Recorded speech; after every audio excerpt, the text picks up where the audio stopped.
사도 바울이 계속해서 고린도 교회 성도들을 향하여서 그가 하나님 앞에 그리고 세상과 교회 앞에 어떤 믿음의 삶으로 살았는지를 자신의 삶을 빗대어 계속해서 힘주어 전합니다. 그래서 오늘은 사도 바울이 주님 앞에 본인이 가지고 살았던 그 믿음의 자세, 믿음의 모습이 어떤 것인가를 돌아보면서 주님 앞에 내가 붙들어야 되고 견지해야 될 믿음의 모습이 어떤가를 확인하는 시간 되기를 바랍니다. 우리 교회 성도님들은 이제 예수 믿는 것이 무엇이다 여쭤보면 바로 답할 수 있을 거예요. 예수 믿는 것이 뭐죠? 예. 한번 푹 웃으시면 예수 믿는 것은 주인 바꾸기예요. 네, 꼭 기억하시기를 바랍니다. 자, 그러면 예수님을 나의 주인이라 고백하게 되어지면 최소한 나는 내 인생의 주인이 아닌 거예요. 내 삶의, 내 생명의 모든 것의 주인 되신 분이 예수 그리스도 그 주님이 나의 주인이 되시면 나는 그 주님 앞에 종의 위치에 있는 인생이 되어진다라는 겁니다. 그래서 주님 앞에 서 있는 나는 예수 그리스도의 종이다라고 하는 자기 인식이 우리들 안에 있어야 된다는 거죠. 읽었던 본문 19절에 사도 바울은 자신의 삶을 어떻게 이해하고 있는가? 내가 모든 사람에게서 자유로우나 스스로 모든 사람에게 종이 된 것은 더 많은 사람을 얻고자 함이라 그랬습니다. 사도 바울은 자기 자신을 이해할 때 내가 예수 그리스도로 혹은 로마의 시민권으로 혹은 유대인으로 좋기 자유인이 맞지만 본인은 자유인으로서 살았던 삶이 아니고 하나님과 믿음의 지체와 세상 앞에서 어떤 신분으로요? 종의 신분으로 살았다라고 사도 바울은 자신의 삶의 내용을 그렇게 정의합니다. 여러분, 성도가 세상을 살아갈 때 고단하고 힘들고 어려운 이유가 있습니다. 예수 믿는 사람이 세상을 살아갈 때 내 인생 왜 이리 힘들까? 왜 이리 고단하고 어려울까? 슬프고 힘들까? 물론 그 삶의 내용이, 삶의 상황이, 환경이 힘들고 고단하고 어려워서 실제 그렇게 어렵고 힘들고 고통스럽다라고 여길 수 있을 거예요. 그러나 더 본질적인 의미는 상황이나 환경이 있는 것이 아니고 하나님 앞에서의 나의 모습이 어떠한 신분에 있는지를 자기 이해를 제대로 하지 못하기 때문에 그럴 수 있다는 거예요. 쉽게 얘기하면 예수 믿는 것이 주인 바꾸기라고 누누이 강조하고 외우고 고백은 해도 여전히 삶의 주인의 그 자리에 누가 있느냐면 예수님이 내 삶의 주인으로 자리에 있는 것이 아니라 내가 내 삶의 주인으로 자리에 있는 경우들이 허다히 많기 때문이다라는 겁니다. 여러분이 예수님을 믿으면서 그 믿음의 날이 더해지면 더해질수록 반드시 인정하셔야 될 사실이 하나 있는데 우리가 예수님을 믿으면서 살아가는 모든 삶의 환경들, 예를 들면 내 인생, 내 생명, 내 삶, 그 어느 것도 내가 책임질 수 있는 능력이 있는가? 내 생명, 내 건강, 내 인생, 내 자녀, 내 모든 것들을 나의 힘과 능력으로 다 지켜낼 수 있는 능력이 있고 권리가 있고 힘이 있는가? 없다는 거예요. 하나님이 그 모든 것들을 내게 허락해 주시지 않으면 우리는 내 생명도, 내 건강도, 내 가정도 어느 것 하나 내 힘으로 지켜낼 수 있는 힘도 없고 능력도 없고 권리도 없다라는 사실을 여러분이 인정하셔야 된다는 겁니다. 교회에 한 권사님이 있어요. 몇 주 전에 아버님이 요양병원에 입원해 계신다고 해서 같이 갔더랬습니다. 건강하시던 분이 병원에 누워 계시려니 적응하기가 너무 힘든 거예요. 그러면서 몸은 빨리 회복이 되어지지 않고 그러니 그 시간에 견뎌내는 것이 힘겨운 거죠. 여러분, 세상을 살아갈 때 몸을 심하게 아파 보신 분은 한 번쯤은 그런 경험을 공감하실 겁니다. 내 몸이 너무 아픈데 몸은 아픈 것은 아픈 것인데 내 정신은 멀쩡하다는 거예요.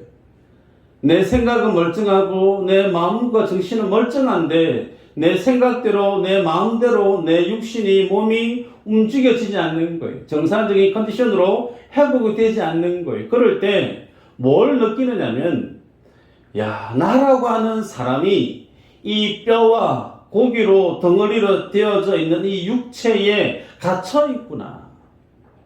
그래서 성경은 예수님을 믿는 성도가 육신을 입고 살아가는 이 삶을 장막이라고 하는 표현으로 설명합니다. 이 육체라고 하는 장막 속에 인생이 하나님을 예배하는 나라고 하는 존재가 갇혀 살아간다는 거예요.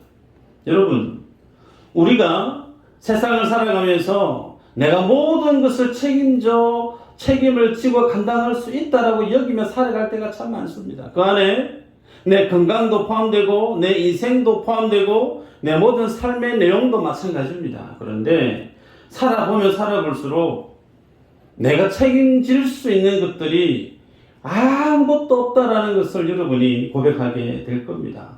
여러분, 그래서 이 모든 것들은 누가 책임을 져 주셔야 되는가? 우리의 주인 되어 주신 하나님. 그 주님이 내 삶의 모든 것들, 생명도, 건강도, 인생도, 삶도, 자녀도, 가정도 그 모든 것들 주님이 책임져 주셔야만이 그 모든 것을 우리는 평안함을 누리고 하나님의 복을 노래할 수가 있는 거예요. 그러면 이런 하나님의 그 모든 사실을 명확하게 아는 사람은 어떻게 주어진 삶을 잘 살아갈 수 있는가? 전제 조건이 다시 원점으로 돌아가면 예수 그리스도가 내 삶의 주인이라는 사실을 분명하게 아는 데 있습니다. 나는 내 인생의 주인이 아니고 주님만이 내 삶의 주인이라는 사실을 가장 분명히 아는 성도만이 자신의 삶에서 하나님 앞에 믿음의 삶을 건실히 살아낼 수 있다라는 거예요. 그래서 종의 위치에 있는 사람은 주인의 위치에 있지 않기 때문에 종의 위치에 있는 사람의 자세와 일을 하기 마련이죠. 종은 주인을 설득하거나 종은 주인을 가르치거나 종은 주인을 푸시해서 자신의 어떤 요구사항을 이루어내는 자가 아닙니다. 종은 어떤 삶의 모습으로 살아가는가? 주인이 하는 그 모든 명령에 따를 뿐이에요. 주인이 하라고 하면 그거 하면 되는 거죠. 그런데 그 주인의 자리에 종이 서게 되어지면 그날부로 모든 것이 어그러지고 맙니다. 가정에 남편의 자리, 아버지의 자리, 어머니의 자리, 아내의 자리가 있습니다. 하나님이 그 가정 속에 세워두신 하나님이 세워놓은 고유 질서, 그 위치가 있다는 거예요. 근데 그 위치를 이탈해버리고 말하면 그 가정은 깨어지고 맙니다. 교회도 마찬가지예요. 교회의 주인은 예수 그리스도십니다. 그런데 그 교회의 주인이 예수 그리스도가 아니고 사람이 주인이 자리에 있게 되어지면 우리 교회는 정말 사랑이 넘치는 교회야. 우리 교회는 정말 아무 문제 없고 평안하고 기쁨이 사랑이 넘치는 교회라고 얘기는 할 수 있어도 언제 돌변해서 서로를 물고 뜯는 세상에 나쁘끄러운 그런 공동체로 전락하는 것도 시간 문제라는 거예요. 통영의 어느 교회 소식을 제가 들었습니다. 재신임 제도 때문에 장로님을 재신임 투표를 했는데 그 재신임 제도를 만들었던 장로님 두 분이 탈락을 했어요. 급격하게 교회 안에 내부 상황은 제가 소세히 말씀드릴 수가 없지만 여러분, 교회에서 장로 열심히 사역하시던 그 장로님이 재신임에서 탈락되어졌을 때 그 두 분이 그 교회를 아무 문제 없이 잘 출석하면서 그 교회를 섬길 수 있을까? 인간적으로 생각해 보면 쉽지 않아요. 교회는 하나님이 주인이신데 교회가 하나님의 주인임을 고백을 하면서 실제 교회의 주인이 사람이 운영하고 사람이 주인으로 서 있게 되어지니 교회가 서로가 서로에게 이빨을 드러내고 반대편에 있는 사람을 몰아내려고 하는 참 안타까운 삶의 모습을 바로 지척에서 볼 수가 있습니다. 여러분, 종은 내일 내가 뭘 해야 될지 고민하는 사람이 아니죠. 종은 내일 내가 뭘 먹어야 되나 염려하는 위치에 있지 않습니다. 종은 그냥 주인이 시키는 일을 하면 되는 거예요. 교회의 주인이 누구죠? 예수님이세요. 그러면 그 교회의 종은 누구예요? 목회자를 비롯한 모든 성도가 주님의 종에 해당되어집니다. 교회의 성장, 교회의 부흥, 누가 고민해야 될 권리죠? 종이 고민해야 될 게 아니에요. 주인 대신 주님이 고민해야 될 일입니다. 종은 먹고 살 일 걱정할 필요 없어요. 그것을 먹이고 입히고 살려야 될 주인의 위치에서 고민해야 될 일이기 때문에 그렇습니다. 그래서 주인의 자리와 종의 자리를 구분을 잘 하셔야 돼요. 이 믿음의 질서가 명료하게 서 있지 않으면 모든 인생이 나중에는 어떤 삶으로 살아갈 수밖에 없느냐면, 내가 주인의 자리에 서 있게 되어지면 내가 먹어야 될 걸 내가 고민하게 됩니다. 내가 뭘 먹어야 될지, 뭘 입어야 될지, 어떻게 선택을 해야 될지, 그 모든 고민을 주인 되신 하나님께 있지 않고 종된 내가 주인 노릇하게 되어질 때, 내가 그 모든 것을 고민하게 되어져서 모든 삶의 염려는 홀로 오롯이 짊어지고 살아가게 되어지는 인생으로 전락하게 되더라는 거예요. 그런데 오늘 읽었던 본문의 19절에 사도 바울은 자신의 삶을 어떻게 고백하고 있느냐면, 나는 종이다라는 거죠. 서신서에 자기를 소개할 때도 예수 그리스도의 종이라고, 그렇게 자기 스스로를 주님 앞에 서 있는 나는 종이다라고 하는 자기의식을 표방했던 사도 바울. 그런 그에게 주님이 주신 사명이 있고 일이 있어요. 그게 뭐냐면 그 사도행전 9장 15절 16절입니다. 한번 읽어볼까요? 시작.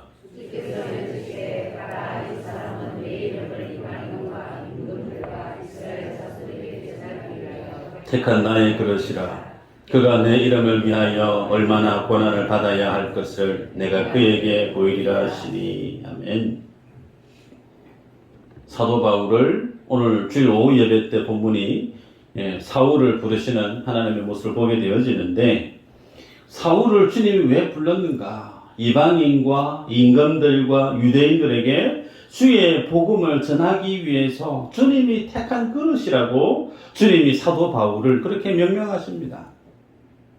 이것이 사도 바울을 불렀던, 그를 전도했던 주님의 목적이죠. 이 사실을 사도 바울은 잘 압니다. 그래서 본인은 내 삶의 그 모든 영역 속에 나는 주님이 만들어 놓으신 복음을 담아 놓은 인생이기에 내가 해야 될 그 일은 임금들 앞에서, 이방인들 앞에서, 모든 이스라엘 백성들 앞에서 내가 하나님의 복음을 증거하는 것이 나를 부르신 주인된 하나님께 내가 올려드려야 될 가장 가치 있는 뜻깊은 삶의 모습임을 바울은 그렇게 이해했다는 거예요. 그래서 사도 바울은 할 수 있으면 모든 사람들에게 복음을 전하기 위해서 율법에 있는 사람에게는 율법이 있는 자로, 율법이 없는 이방인에게는 율법이 없는 이방인으로, 약한 자에게는 약한 자의 모습으로 자신의 모습을 마치 종처럼 그렇게 격화시켜서 하나님의 복음을 전하는 그 일에 자신의 모든 삶의 목표를 설정하고 살았던 인물이 우리가 보고 있는 사도 바울입니다. 여러분, 그러기에 오늘 본문은 우리에게 두 가지 맥락의 관점을 교훈합니다. 하나는 하나님 앞에 살아가는 나라고 하는 성도는 주님 앞에 어떤 존재인가? 주님 앞에 서 있는 나는 주님을 나의 주인으로 고백했을 때 나는 그 주님 앞에 서 있는 종이라고 하는 자기인식이 우리 안에 있어야 된다는 거예요. 두 번째는 그렇게 주님 앞에 내가 그리스도의 종임을 고백하게 되어지는 사람 안에는 평생토록 살아가는 날 동안 그 안에 있어야 될 삶의 목표가 있어야 됨을 사도 바울의 삶을 빗대어 전하는 것을 보게 되죠. 성경 구절을 보면 23절에 내가 복음을 위하여 모든 것을 행하면 복음에 참여하고자 함이라. 사도 바울에게 있어서 목표가 무엇인가? 복음에 참여하는 삶을 살고 싶다. 또 24절, 25절에는 썩지 아니할 영원한 상에 대해서 언급하는 걸 보게 돼요. 그래서 사도 바울은 하나님이 내게 주실 상에 대한 말씀이 그 마음속에 삶 속에 목표로 서 있는 것을 보게 되죠. 또 마지막 말씀 27절 말씀을 보면 내가 내 몸을 쳐 복종하게 하면 내가 남에게 전파한 후에 자신이 도리어 버림을 당할까 두려워함이로다 그랬습니다. 소위 하나님께 버림받지 않고 평생토록 주님께 쓰임받는 인생이 되기를 사도 바울은 자신의 삶의 목표로 삼았다는 거예요. 세 가지입니다. 하나, 복음에 참여하는 자 되기를 원하는 것. 두 번째, 본인이 하나님이 나에게 주실 영원한 상, 그 상에 대한 마음이 있었고, 마지막엔 한순간만 주님 앞에 쓰임받는 인생이 아닌 주님 앞에 서는 그 모든 날들 계속해서 주님께 쓰임받는 인생으로 내가 주님 앞에 살고 싶다라고 하는 자기 삶의 목표가 뚜렷이 있었다라는 걸 보게 되죠. 여러분, 그래서 사도 바울은 자신의 평생의 삶들 그 모든 날들 속에 자기 삶의 목표가 너무나 선명했습니다. 어느 정도로 선명했는가 말씀 한번 읽어볼까요? 고린도후서 11장 23절에서 28절까지 같이 읽어볼까요? 시작. 그들이 그리스도의 일꾼이냐 정신없는 말을 하거니와 나는 더욱 그러하도다. 내가 수고를 넘치도록 하고 옥에 갇히기도 더 많이 하고 매도 수없이 맞고 여러 번 죽을 뻔하였으니 유대인들에게 40에 하나 감한 매를 5번 맞았으며 3번 태장으로 맞고 1번 돌로 맞고 3번 파선하고 1주야를 깊은 바다에서 지냈으며 여러 번 여행하면서 강의 위험과 강도의 위험과 동족의 위험과 이방인의 위험과 시내의 위험과 광야의 위험과 바다의 위험과 거짓 형제 중의 위험을 당하고 또 수고하며 애쓰고 여러 번 자지 못하고 줄이며 목마르고 여러 번 굶고 춥고 헐벗었노라. 이 외에 이런 고사하고 아직도 날마다 내 속에 눌리는 일이 있으니 곧 모든 교회를 위하여 염려하는 것이라. 여러분, 사도 바울이 내가 여러 번 죽을 뻔했다. 그러면서 본인이 고린도 교회에게 쭉 소개하고 있는 자신의 고난받았던 내용을 쭉 리스트를 훑어가고 있어요. 어느 것 하나 쉽게 그 모든 케이스 바이 케이스를 내가 경험하게 되어질 때 할 만한, 감당할 만한 것이 있나요? 없습니다. 더더욱 놀라운 것은 웬만한 사람 같으면 정말 이런 삶을 살아가다 보면 이제 그만하고 싶다. 도망가고 싶다. 포기하고 싶다.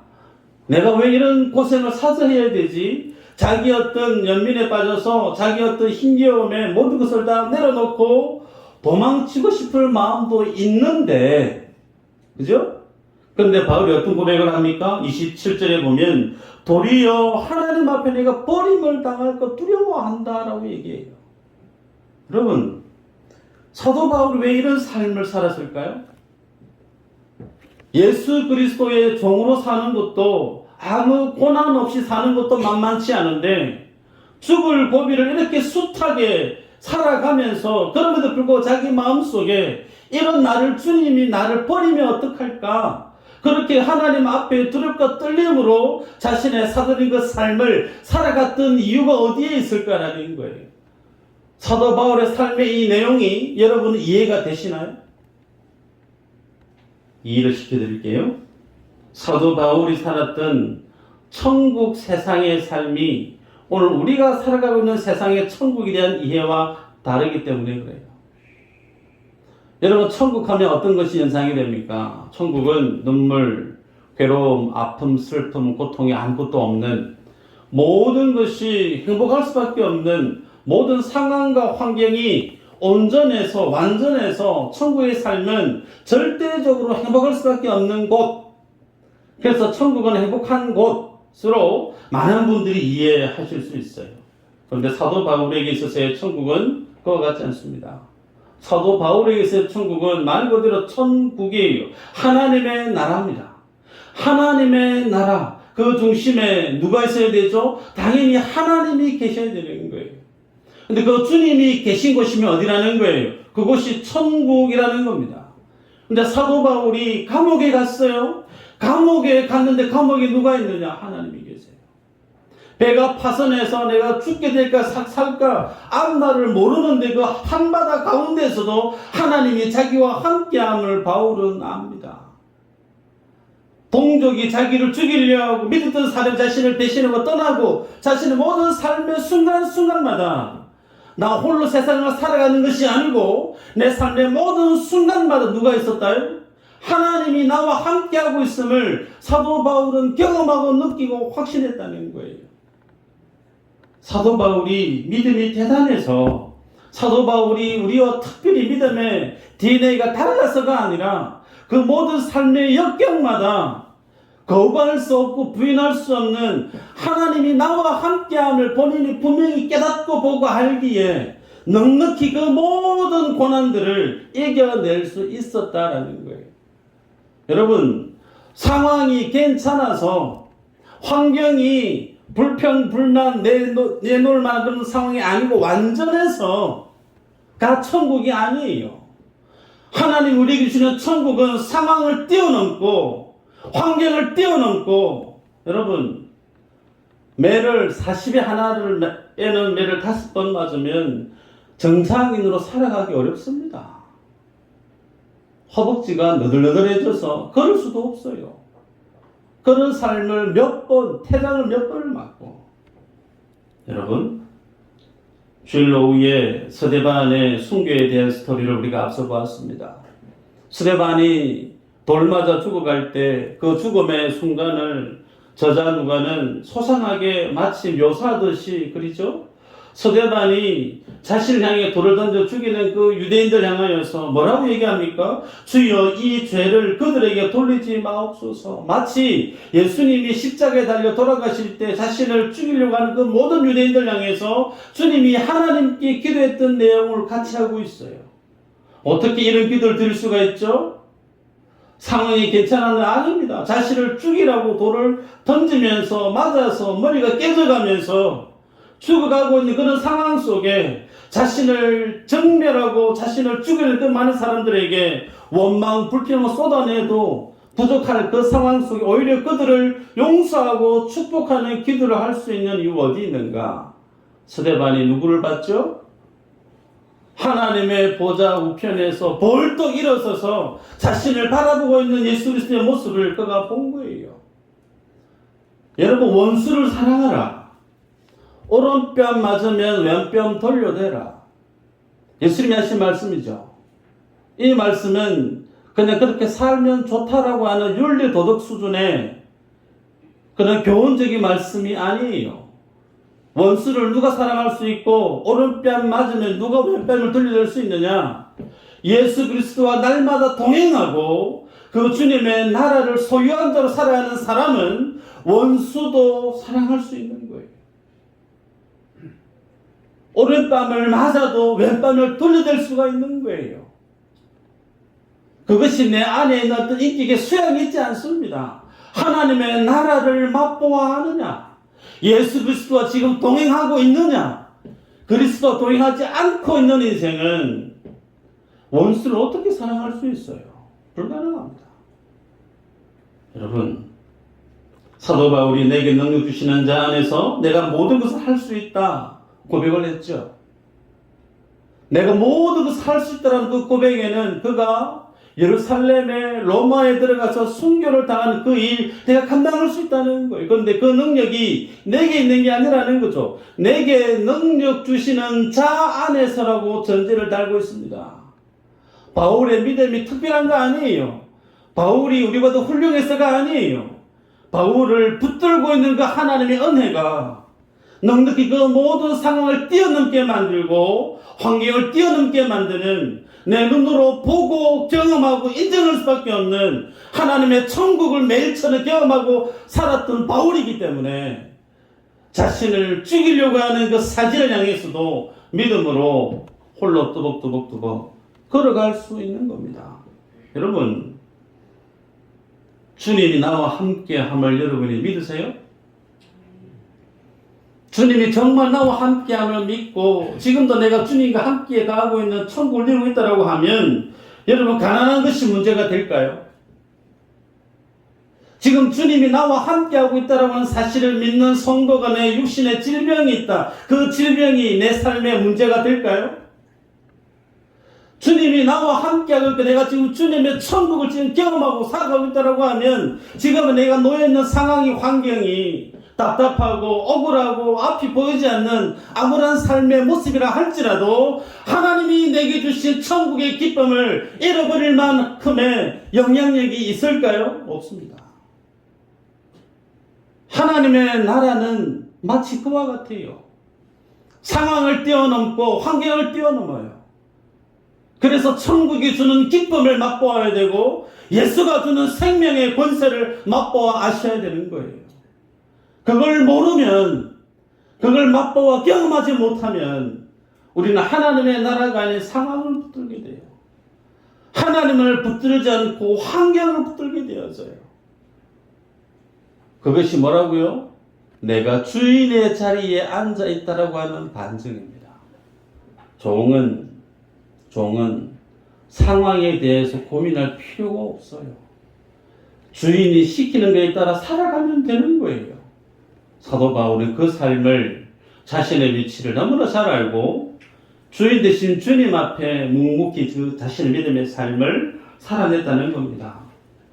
그러기에 바울이 경험하고 살았던 이 하나님의 나라의 천국의 기쁨, 이 천국의 권세, 여러분 맛보아 경험하고 싶지 않으십니까? 그러려면 사도 바울이 고린도 교회에게 제시하고 있는 믿음의 원리를 우리가 볼 필요가 있어요.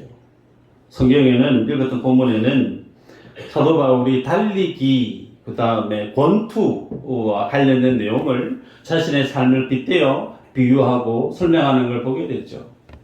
고린도에는 2년마다 이스테미안이라고 하는 경기가 열려졌습니다. 2년마다 열리는 그 경기에 달리기 시합을 나가는 사람은 무려 10개월 동안 합숙훈련을 하게 됩니다. 올림픽에 나가는 선수 쉽게 예상하시면 될 거예요. 그 올림픽에 나가려고 하면 체중 조절을 해야 되겠죠. 먹는 것을 절제합니다. 먹고 싶어도, 더 많이 먹고 싶어도 안 먹습니다. 그리고 그 시간과 관리를 철저하게 자기 관리를 해서 최상의 컨디션을 끌어올리게 마련이죠. 그래서 이스테미라고 하는 이 경기에서 달리기 시합에 나가는 사람은 한 200m의 트랙이 있다고 그러는데 출발선과 끝 지점에 기둥이 있고 그 끝 지점의 기둥에는 깃발이 있는 거예요. 그래서 그 깃발을 향해서 열심히 달려갑니다. 여러분 200m 달리면 몇 분 걸릴 것 같아요? 별로 얼마 안 걸릴 겁니다.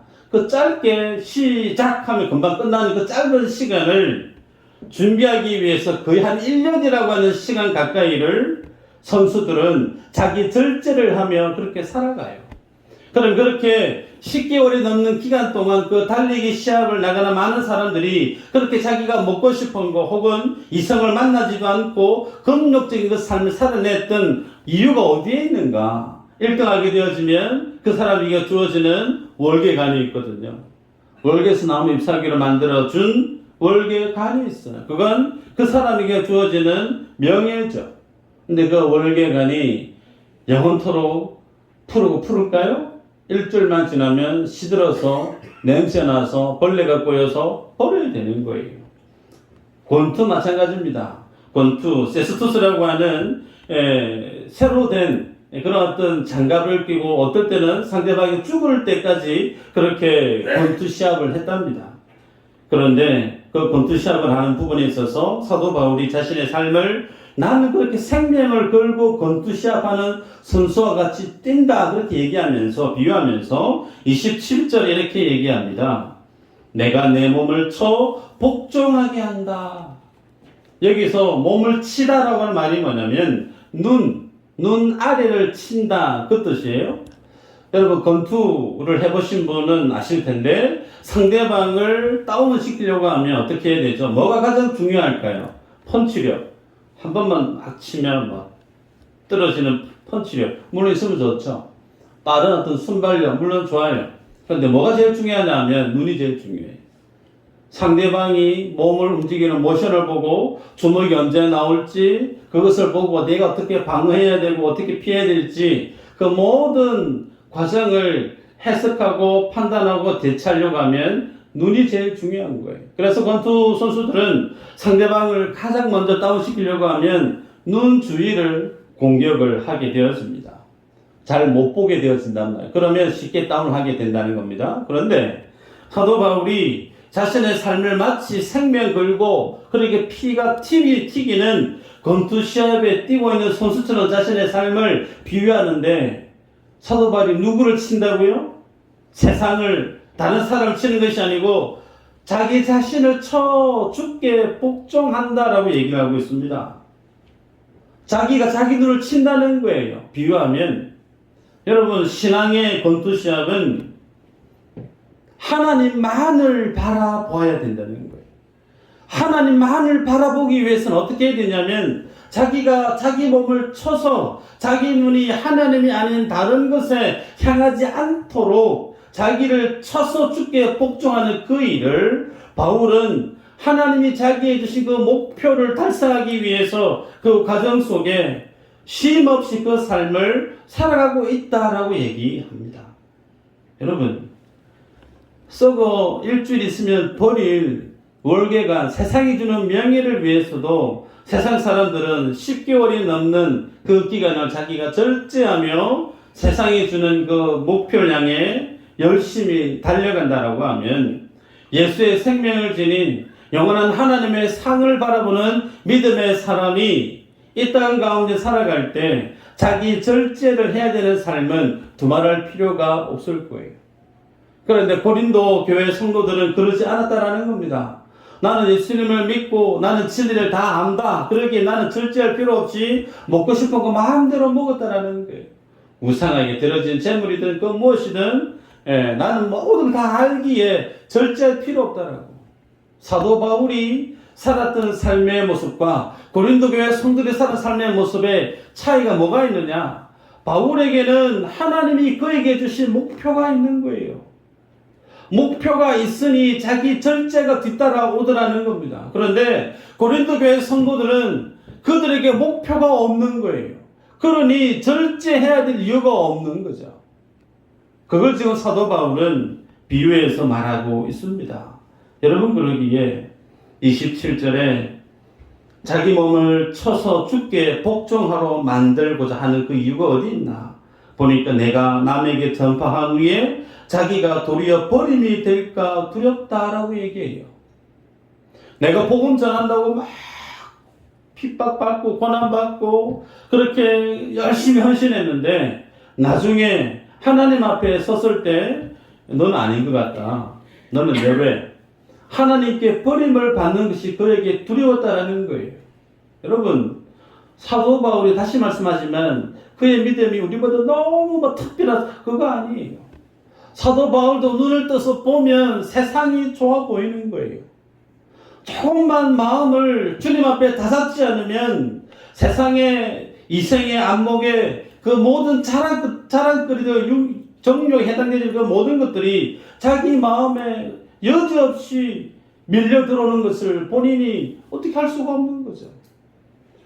분명히 사랑해야 되고 이해해야 되고 끝까지 품어야 되고 위해서 기도될 사람인데 자기 마음에 들지 않는 모습 하나하나 드러날 때 그것을 쉽게 정지하게 되어지고 판단하게 되어지는 작디 작은 자신의 그 모습을 자기가 날마다 직면할 때 자기의 생각대로 자기의 눈에 보이는 대로 살아가면 주님의 복음을 전하는 대로 살 수가 없는 거예요. 그래서 뭐 했다고요? 자기 스스로 쳐서 죽게 복종하는 삶으로 세상이 들은 그 모든 안목을 시선을 주님 앞에 내려놨다라는 거예요. 자기 속에 일어나는 수많은 그 죄성들을 미워하고 싫어하고 끊으려고 하는 쉽게 타협하려고 하는 그 모든 연약한 죄성들을 사도 바울은 자기 스스로 주님 앞에 자신을 쳐서 복종함으로 그것을 다 정리했다는 거예요. 그렇게 하지 않으면 내가 주님 앞에 임금과 유대인과 이방인에게 복음을 전하게끔 하나님 택한 그릇으로 내가 쓰임받고 있는데 나중에 확인해 보니까 내가 변질됐다는 거예요. 너 이제 그만하면 돼. 너 이제 창고로 들어가거라. 그렇게 주님 앞에 버림받는 삶이 그에게는 두려웠다라는 겁니다. 여러분 말씀을 맺는데요. 세상을 이기는 이김은 다른 데 있지 않습니다. 성도는 자기 자신을 이겨야 돼요. 자기 자신을 이기기 위해서 평생토록 뭐 해야 되느냐면 하나님이 내게 주신 목표가 선명해야 됩니다. 내가 왜 예수님을 믿고 있는지, 여러분이 왜 많고 많은 교회 중에 미수제일교회에 오셨는지, 이 미수제일교회에 왜 오셨고 오셔서 뭘 하시려고 하시는지에 대한 하나님이 여러분에게 주시는 목적, 그 목표를 여러분이 우리 얘기 말로 단디 잘 붙잡아야 돼요. 그게 없으면, 하나님이 내게 주시는 목적이 없고 주님이 내게 주시는 목표가 없으면 절제할 필요가 없어요. 목표가 없으니 내가 뭘 포기해야 될지도 몰라요. 주님 앞에 뭐가 더 가치 있고 중요한지를 내 안에 혼란스러우니까 무엇을 절제하고 포기해야 될지조차 알지 못하지 그냥 시간을 덩떠 밀려서 사는 자로 살아가게 되더라는 겁니다. 사도 바울은 존재 우리가 읽었지만 태장을 3번 받고 사실 하나를 감안한 매를 5번 맞아가면서 숱하게 죽을 고비를 경험하면서도 그 마음속에 있었던 두려움이 뭐라고요? 하나님 앞에 버림을 받을까라고 하는 두려움이 가장 제일 컸다라는 거예요. 여러분에게 이 두려움이 있습니까? 하나님께 내가 좀 멀리 떨어지는 것에 대한 두려움이 있으세요? 전혀 없으시죠? 세상에서 내 가지고 있는 거 잃어버리면 어떡할까? 세상에서 힘을 내가 잃어버리면 어떡할까? 세상에 대한 것들에 대해서는 우리가 예민하고 그것을 붙잡으려고 나를 애를 쓰고 수고하지만 하나님 앞에서 정작 우리가 두려워해야 될 것들을 잃어버리고 살아가고 있다면 우리는 주인의 자리에 여전히 앉아있는 자기 자신을 보게 되더라는 거예요. 여러분이 교회 오시는 이유가 영원토록 주님과 함께하고 싶은 것이 목표, 목적이라면 여러분이 해야 될 일은 정해져 있습니다. 고민 안 하셔도 돼요. 어떻게 살면 되는가?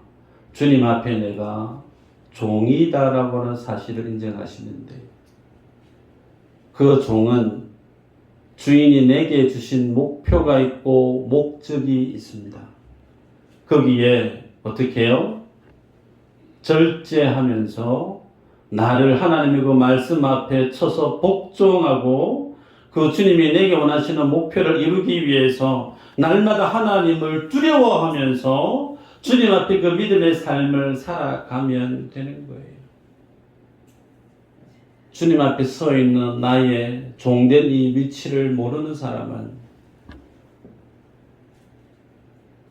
이 모든 것들이 의미 없어지고 맙니다. 혼나고 있는 고린도 교회 성도들과 동일한 믿음의 자리에 있는 인생으로 전락되어진다는 거예요. 기억하시길 바랍니다. 천국은 상황이, 환경이 좋아서가 아니에요. 예수 그리스도와 만나는 그곳이 천국이에요. 그 천국을 경험하는 사람은 세상을 이겨냅니다. 자신의 모든 것을 이겨낼 수 있어요. 이 믿음의 자리에 여러분 모두가 설 수 있기를 주 여러분을 축복합니다. 기도합니다.